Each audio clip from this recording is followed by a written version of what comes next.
I wouldn't want to give the impression that my father was a sad or dolorous individual. In fact, he used to laugh an awful lot, and he particularly laughed, particularly loudly and long, when at the age of 15, on the day that the Sex Pistols were appearing on Top of the Pops, performing Pretty Vacant, the pompous, arrogant son, Ma, told him that it was important to make sure that I had the family TV that night because Johnny Rotten was the most important lyricist in the country. Well, here I am, a pompous, arrogant, middle-aged punk, and recently thinking about the Sex Pistols story, I was moved to write this. Serving plates of knowledge, straight from the rock and roll college, their songs too hard and dumb to parse, like God Save the Queen and Kiss My Arse. Back when Maggie made her plans for state, and boy, you had to carry that weight, when everything you ever saw was subject to the holy law, and Antichrist came on to the altar, and from his calling he did not falter. The climb had come onto T-Rex, hail our salvation, the pistols of sex.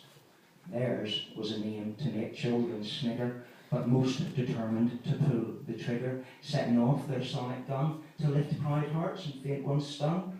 They put trouble on the run as cant and falsity were undone.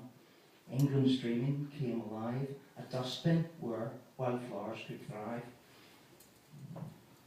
Spunk-filled jokers with a new war cry, we'd rather fucking live than die. Such vernacular dispensations were heard here and in other nations.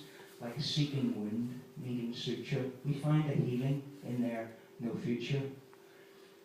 From Bangor to Bethnal Green to Bristol came the shots of the Sex Pistol. ABBA gave Glenn Matlock the push to set their homemade anarchy loose.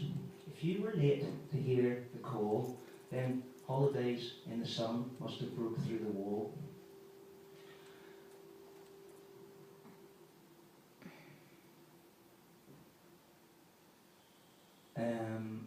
I need to look at my notes.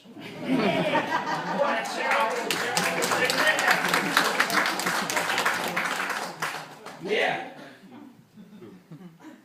When he, Jones and Cook had Metro and Leiden, and so their brief did dramatically widen, they came and conquered, rock and rolled. History was unmade, consciences sold. It's an ungodly racket, these guys can't play, many an old lie was heard to say. They'll muck it up for the rest of us, cried the hippie, run down by the punk bus.